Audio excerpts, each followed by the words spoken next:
If you have a Zune that's giving you the error 5, or if the hard drive is making some clicking noises, well, the hard drive is actually bad.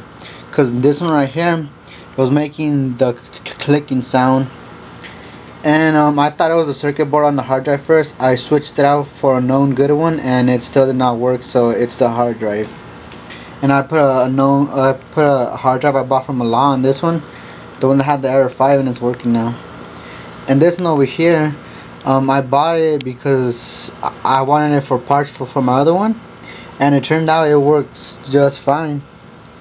So I got lucky, so now I have two Zunes.